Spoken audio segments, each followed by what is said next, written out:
Bonjour, 大家好，你们好。Aujourd'hui c'est le dimanche. Normalement, on se promenait dans la parc avec les neiges du printemps. Nous savons que nous sommes dans une période très spéciale de l'humanité. Pour tous qui sont dans l'appartement, encore une fois, le confinement, j'ai envie de vous partager aujourd'hui une émission que j'ai enregistrée il y a un certain temps, le Tao et les émotions. Aujourd'hui, c'est le dimanche, comme j'ai dit. Vous pouvez pratiquer toutes les méthodes que vous connaissez déjà. Mais je vous invite de plonger dans l'enseignement des sagesses taoïstes chinois qui va nous aider à mieux gérer les émotions actuelles. Je pense que c'est très important. Cette émotion, une partie, sont constructives. C'est la compassion, c'est la conscience pour l'humanité.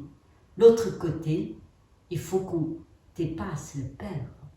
Il faut qu'on construise la vitalité, toujours. Le système immunitaire, toujours, sans arrêt, pour confronter la réalité. Donc, je vous invite à écouter avec moi le Tao et les émotions.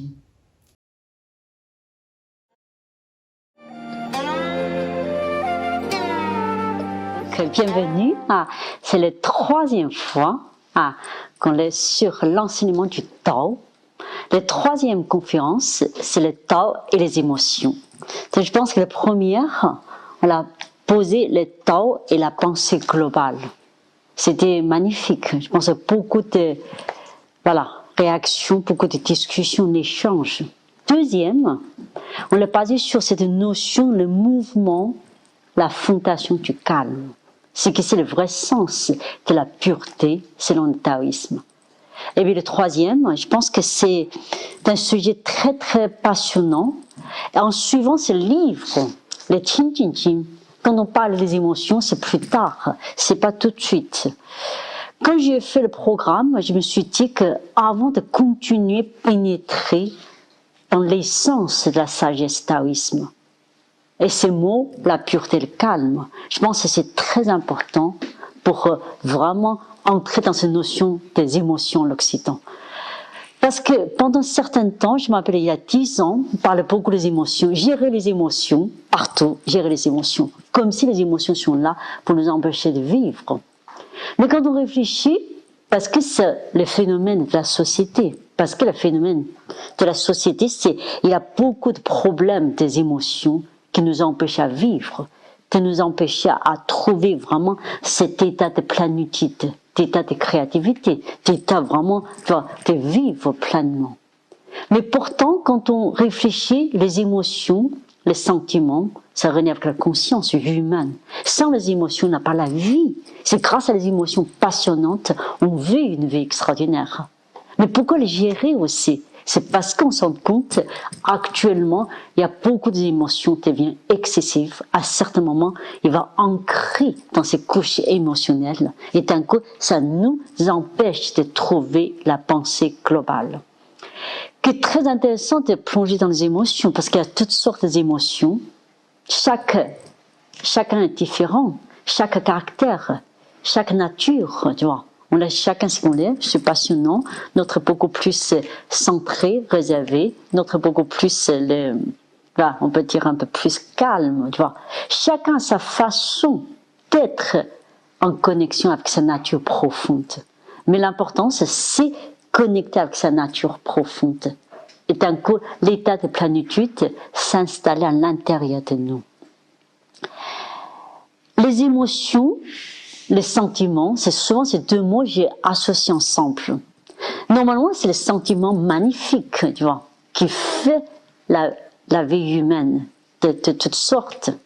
Mais quand il devient des émotions, ça dépend, il y a bonnes émotions et des émotions plus excessives. Avant tout, Je pense d'être naturel, ce qui est très important. Le taoïsme, il ne faut pas faire toutes sortes d'efforts pour gérer ses émotions. J'imagine, c'est complet de choses, le taoïsme. D'être naturel en toi, tu vois. Vivre, en s'exprimer, c'est de liberté intérieure. C'est ça la vie. Mais si on parle des émotions, on revient, c'est ce que les émotions, à certains moments, ils deviennent excessives et ça dure très longtemps. Ça nous empêche, nous-mêmes, même, d'être naturels. On se rend compte de quelque chose qui ne va pas, qui coupe la communication de l'intérieur à l'extérieur. Donc, avant d'entrer dans cette logique de Tao Te Ching, de sagesse taoïsme, je trouve que c'est intéressant de voir toutes les émotions dans la culture chinoise et dans la médecine chinoise assez rapidement. Parce que toutes les émotions, ils sont ancrées dans les organes, tu vois. Ce qui est très important, tu vois. C'est pas là, pour les Chinois, c'est dans tous les organes, c'est dans le corps qu'il y a des émotions. Mais il s'appelle cette émotion, donc qui sont représentatifs, bien sûr, de toutes les émotions. Des colères, tu vois, de la joie, après des tristesses, après le souci, après les peurs et les frayeurs, mélancolie. Toutes ces émotions sont ancrées dans différents organes. Et bien après, il faut laisser les émotions s'exprimer naturellement. Mais quand il est dans l'excessif, à certains moments, il va nous empêcher de vivre. Je pense que j'ai observé la société actuelle aussi, comment on vit. Peut-être aussi, paradoxe, il y a deux extrêmes d'émotions. D'un côté, on n'ose plus s'exprimer naturellement. Et d'un autre côté, c'est parce que, et puis il faut gérer, on a l'impression, on nous dira, il ne faut pas faire ça, il ne faut pas faire ça, il ne faut pas faire ça. Tu vois. D'un coup, il y a beaucoup d'émotions qui ne peuvent pas exprimer naturellement. Il va devenir un nœud émotionnel. Après, c'est la source des pathologies. Ça, c'est la médecine chinoise, c'est très net. Tu vois. Un jour ou un autre, toutes ces émotions, il va s'exprimer pathologiquement. Si on ne s'exprime pas naturellement, bien sûr. Et d'un coup, toujours en suivant cette pensée taoïsme, est-ce qu'on a besoin de tout gérer pour trouver cet état de plénitude, cet état vraiment de joie profonde? On n'a pas besoin parfois. Pour moi, c'est un grand, grand changement de la pensée, tu vois. Donc ça, c'est un grand sujet. C'est la pensée qui va résulter de l'action, bien sûr. La pensée va nous précéder nos actions, tu vois, après. Mais la pensée change. La pensée peut être, d'un coup, devient une pensée globale, dans laquelle il y a beaucoup d'émotions excessives. Ils peuvent dissoudre d'un coup, dont on n'a pas besoin de gérer tout le temps, tu vois. Ce que j'ai insisté ici, c'est la pensée chinoise, la pensée taoïsme. C'est une pensée globale de transformation intuitive et la pensée directe, telle que définie par le bouddhisme zen. Ça veut dire à certains moments, on sait c'est comme ça se passe. Une clarté de l'esprit, on n'a pas besoin de tout passer par l'analysation du cerveau sur la gauche. Tout de suite, on le sent. Tu vois, on sent comme ça se passe. Donc d'un coup, mais tout vient, ces émotions excessives aussi. Parfois, ça revient avec ces circonstances difficiles dans notre vie. Qu'on est obligé de se défendre, de sont obligés de aussi de révolter, on est obligé de subir de ces situations très longtemps. À certains moments, la déformation est déjà installée. Donc à partir de là, je pense que je vous lis ce qu'il dit. Assez, voilà, simplement, tout vient de cette source des émotions excessives. Tout vient de cette peur quelque part. Comment ça se fait? On va entrer dans cette gestion des émotions rapidement. Et puis, pourquoi aussi, beaucoup de moments dans notre vie, on ne peut pas être naturel. On ne peut pas avoir cette confiance à 100% qui est ancrée en nous. On ne peut pas écouter 100% en suivant les changements de l'extérieur. D'être totalement disponible, d'être totalement dans la pureté calme. Donc, le Qing Jing Jing, c'est quelques phrases très intéressantes. Après, nous allons plonger ensemble dans ce qu'il appelle les problèmes des émotions, les problèmes de souffrance aussi dans notre vie. Donc, on va directement dans cette guerre. Ça, c'est le bouddhisme taoïste parle beaucoup de l'illusion, une sorte de l'illusion. Dès le cœur perdu dans l'illusion, l'esprit est considéré par le Père. Puisque effrayés sont l'esprit inné, alors on s'attache aux 1000 choses. Dès l'esprit sidéré par le Père, on cherche à s'attacher à 10 000 choses. Dès qu'on s'attache, apparaissent l'avidité et le désir de possession. Dès qu'avidité et le désir de possession se font jour, ce ne sont que soucis et pensées fausses. Soucis et pensées fausses font souffrir le corps et le cœur. Ainsi, on s'attire les humiliations et la honte. On l'air entre la vie et la mort et s'enfonce dans cette mer de souffrance en perdant pour toujours le temps véritable. Pour quelques phrases, peut-être parfois ça paraît presque grave la situation, mais ce qui est très intéressant, on plonge dans cette pensée taoïsme. C'est vrai, la peur, c'est les émotions les plus négatives, mais la peur, il existe différentes couches de peur. Il y a une grande peur qu'on l'est parfois à cause de la vie aussi, qu'on l'a subi, qu'on l'a souffert, on l'a vraiment subi aussi. À certains moments, il y a une grande peur qui est à l'intérieur de soi. À partir de cette peur, mais au début c'est la peur, mais où est la cause de peur? Il y a deux causes. Il y a une cause de réelle souffrance et la cause aussi une sorte d'illusion. Le cœur illusoire, l'illusion, ça parle beaucoup par le bouddhisme taoïsme. Aussi par toute la grande spiritualité. C'est une sorte de vie, les gens toujours, il n'est pas là. L'instant présent, tu vois. Être présent, pleinement présent, en face des collègues, en face des gens, en face du travail, tu vois. Pleinement. Mais ils ont toujours là une sorte d'illusion, tu vois. Il faut qu'ils pensent à ça, pensent à ça. Quand ils sont à la maison, ils pensent au travail. Quand ils vont au travail, ils vont penser à autre chose. Quand ils vont au soir, ils ont toujours décalé, tu vois, dans le cerveau, le corps. Souvent, c'est très intéressant, c'est vrai. Ton corps, il est là, mais ton esprit arrière, souvent antique. Il faut l'esprit et le corps soient unis en pleine conscience pour chasser toute l'illusion, tu vois.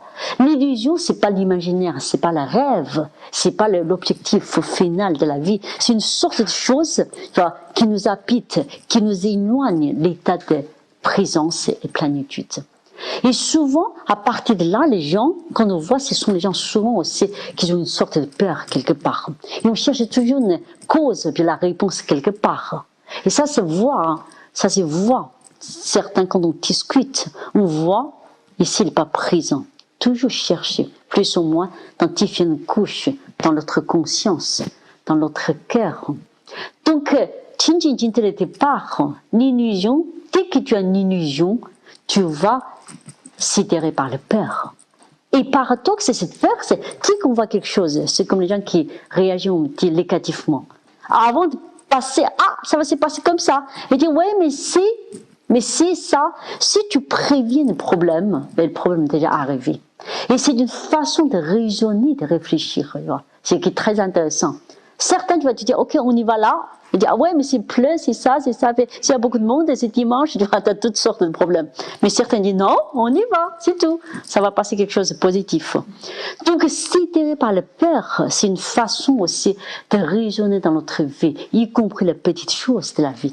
Y compris de prendre thé, tu dis, ouais, le thé, il n'est pas amer, mais j'aime pas trop. Tu vois, ça commence de toute façon après. Tu dis, super, tu vois, vraiment, c'est un coup. C'est cette notion qui est dire, à certains moments, sont sidérés par le peur, il est partout. Ce qui est très intéressant. À partir de peur, c'est l'esprit, on appelle l'attachement. L'attachement, le bouddhisme parle beaucoup. Dès le départ, 3 souffrances humaines commencent par l'attachement. C'est sans qu'on s'en rende compte, tu vois. C'est l'attachement dans les émotions, tu vois, dans les sentiments, tu vois, l'attaché. L'attachement, dès qu'on fait l'attachement, il y a beaucoup de problèmes qui va arriver. Ce qui est très intéressant pour moi, c'est à partir là de l'attachement, on s'attache quoi à 10 000 choses. C'est les gens qui vont dire, ah ouais, aujourd'hui on peut pas, parce que tu vois, on peut pas faire ça parce qu'il pleut, on va faire, ah non, moi il va absolument, si je peux pas ça, je peux pas avoir de autre chose. Il faut ça, je m'attache pour cacher une sorte de peur, tu vois. L'attachement dans le Qingjin, c'est qui parlait, les traductions, je trouve ça, c'est on cherche à s'attacher 10 000 choses. c'est pas seulement l'attache, et si on cherche à s'attacher, tu vois, pour éviter les vrais problèmes, aux vraies essences, tu vois. Ils vont chercher quelque chose, dire, ah ouais, c'est midi, qu'est-ce que tu vas manger? Ah, je peux pas, parce que là, ça me fait mal au ventre, j'ai mangé ça, il faut absolument que mon thé vert, mais il n'en a pas le thé vert. Oui, mais il faut, parce que sinon, je peux pas très bien. C'est toutes sortes, ce qui est très intéressant, tu vois, c'est, on cherche à s'attacher des choses, tu vois. Et comme si, c'est parce que je suis pas heureuse, parce que ça, il en a pas, tu vois. Mais c'est parce que c'est déjà commencé, la conscience commence à s'éloigner. La vraie vérité, la pleine conscience, ou bien la vraie nature de toi, ou bien cette résonance que tu dois avoir naturellement pour franchir tous les obstacles. À partir de là, l'attachement commence. Et ça peut être toutes sortes d'attachements.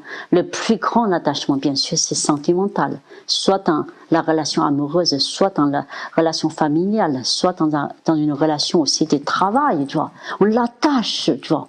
Et pour vraiment, c'est parce qu'il est déjà de père.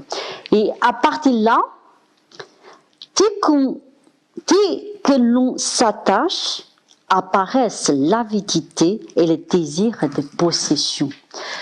Ça, c'est vraiment un progrès de conscience tel que défini par Qin Jin Jin. C'est vrai, on commence à attacher, et puis continuer à attacher, c'est la possession. Et souvent, le sentiment de possession, c'est sans qu'on s'en rende compte, on l'a déjà là-dedans, tu vois. Parce que c'est une logique, ce qui est très très passionnant dans le Qin Jin Jin, comme j'ai expliqué une fois, la vie humaine avec ses livres, c'est, voilà, il y a bien exposé les défaites de la conscience de l'humanité. Un être, comment il peut petit à petit s'éloigner des vraies vérités. Il va, mais c'est logique. Tout ce qu'il fait, c'est très logique. À partir de l'illusion, c'est la peur. Si tu parles peur, c'est l'attachement de 10 000 choses. On cherche à s'attacher. Dès qu'on cherche à s'attacher beaucoup, c'est la vérité et la possession. Ça, c'est évident, tu vois. Mais quand on entre dans cet état-là, c'est comme beaucoup de gens, tu vois. On ne cherchait pas à juger les gens, mais peut-être on cherche à constater dans la vie, tu vois. Quand on est dans cet état-là, et le taoïste bouddhiste, ou bien le maître, dit, ok, maintenant, il faut suivre la voie quand même de prise de conscience, de l'éveil, ou bien la voie de raffiner l'être. Souvent, c'est ce que j'ai dans mon enseignement, dit, raffiner l'être, c'est raffiner tout le corps, le souffle, le cœur, l'esprit. Il faut remettre dans une autre sorte de circuit pour qu'on s'en sorte et tirer le meilleur de soi-même. Tu vois. Pour l'être humain, la capacité de révéler le meilleur de nous-mêmes. Donc ça, c'est la voie de Xiongnian, aussi dans le Qin Jin, de raffiner l'être. Mais encore, il faut une prise de conscience. En suivant cette logique, jusqu'à la possession et l'avidité, souvent très très difficile d'avoir la prise de conscience. Parce que si tu dis 1, il va dire 2. Si tu dis 2, il va dire 3, tu vois. Il ne va pas dire la même chose, mais il va contredire dans l'inconscient.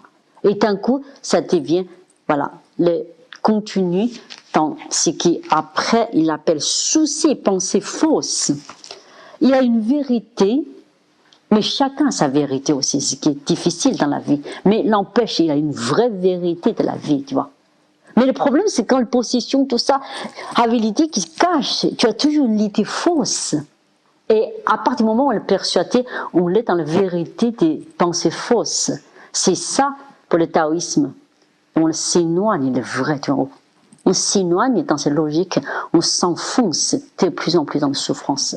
Et d'un coup, on va s'en vouloir vraiment le monde qui nous entoure, tu vois. C'est que des critiques, la peur, et bien aussi quelque chose qui est négatif. Donc, le taoïsme, dans ce livre, en tout cas le Qin Jin Jin, et on y allait un peu plus loin, c'est ainsi on s'attire les humiliations et la honte, on l'air entre la vie et la mort. Parce que le bouddhisme taoïste parle beaucoup, c'est vrai, à certains moments, à certaines situations dans notre vie, on pense qu'on est victime de situations.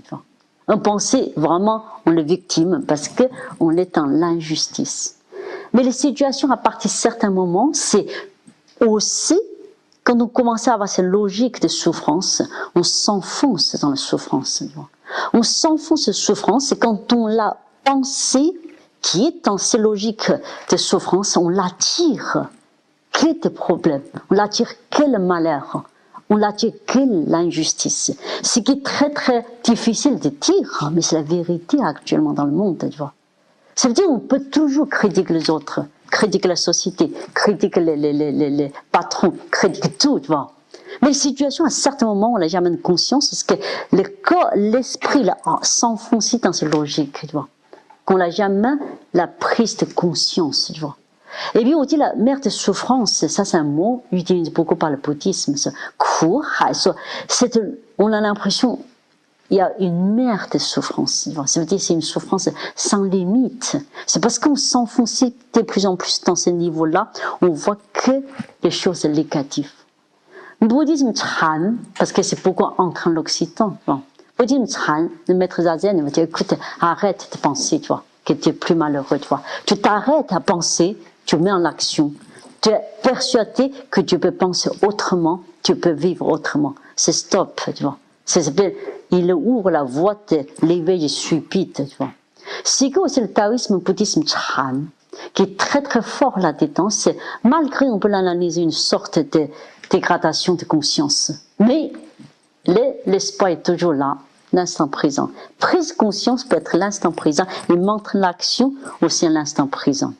Ce qui est très intéressant de constater cette sagesse qui nous, il ne va pas entrer dans le détail des souffrances, détail de l'analysation des positions et puis les émotions négatives. Il va juste donner une logique. Si on continue comme ça, c'est ainsi de suite, on va entrer dans ces mers de souffrance.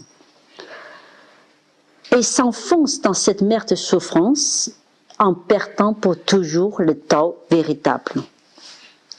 Le Tao véritable est éternel, l'être éveillé obtient par lui-même. L'être éveillé qui a obtenu le Tao, celui-là demeure dans la pureté et le calme.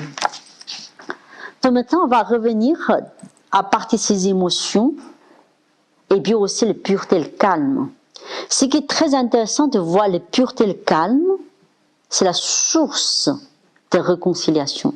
C'est la source dans laquelle toute la pensée, ce qui traverse la pensée globale, c'est l'esprit, le corps humain, microcosme, macrocosme, l'univers à l'extérieur. Tu vois, ils sont réunis dans cette unité.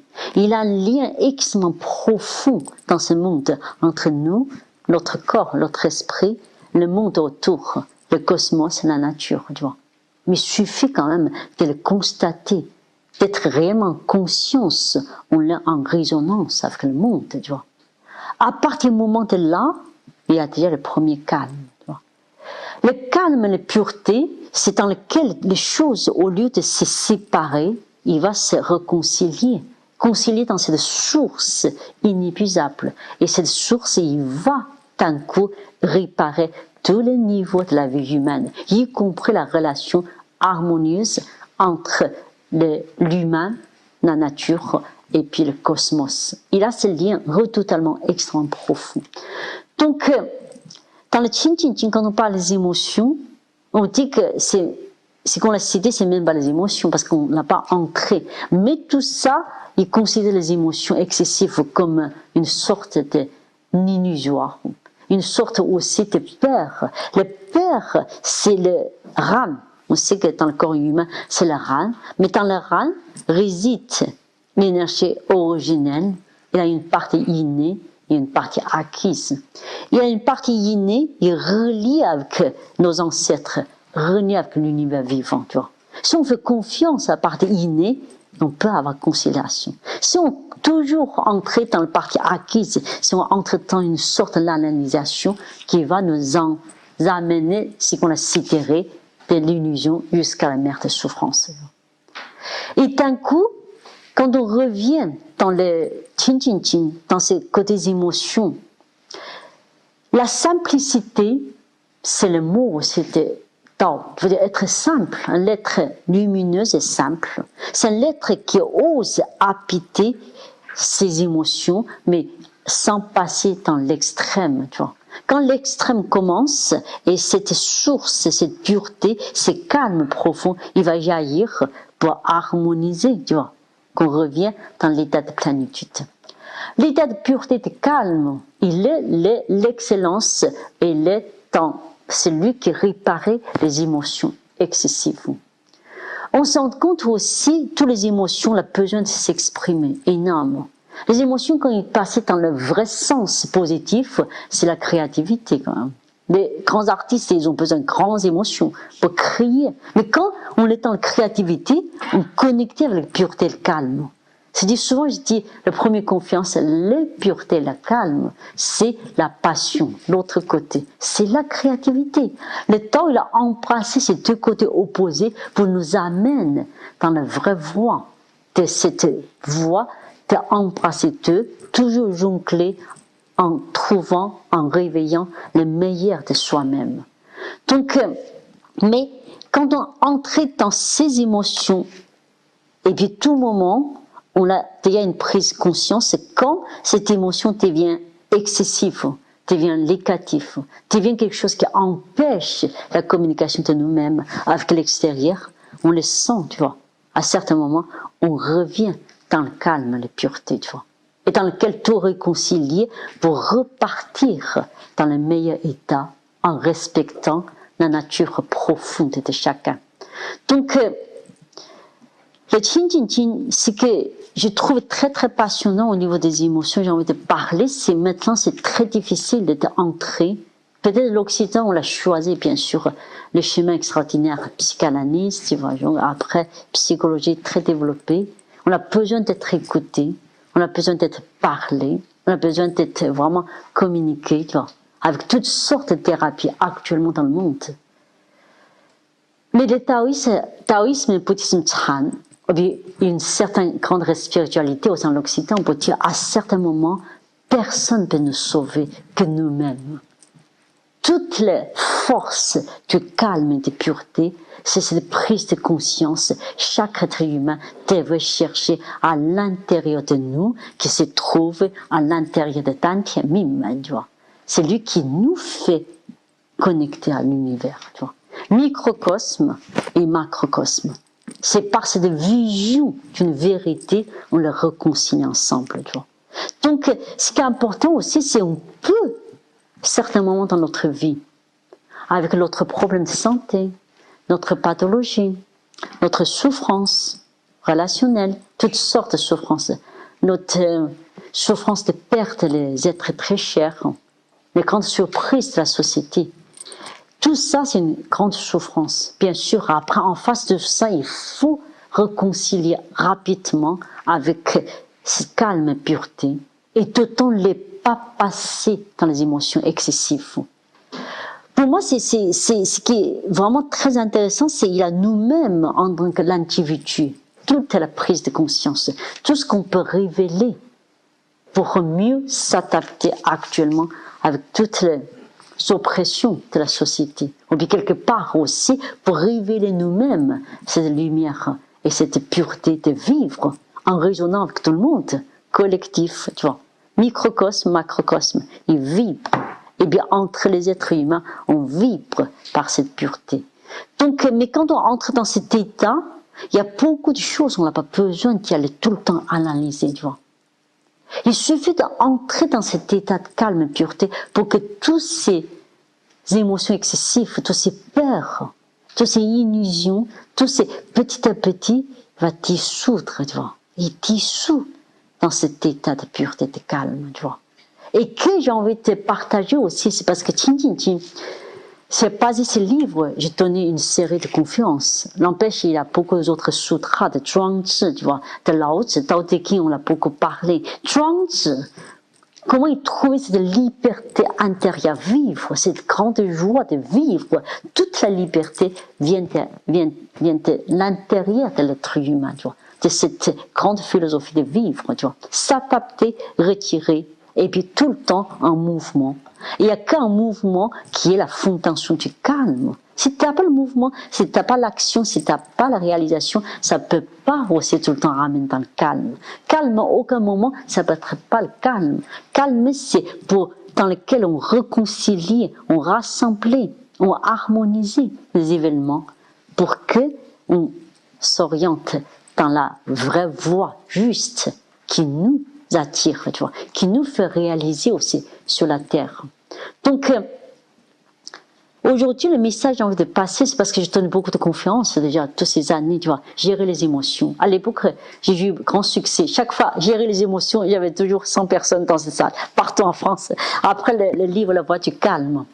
Gérer, à force à gérer, maintenant, on n'a plus besoin de gérer. On va simplement l'être. On décide de l'être, tu vois. On peut décider. Et j'ai décidé d'être en paix avec moi-même, tu vois. Et que je suis en paix. Ce qui est très important à insister.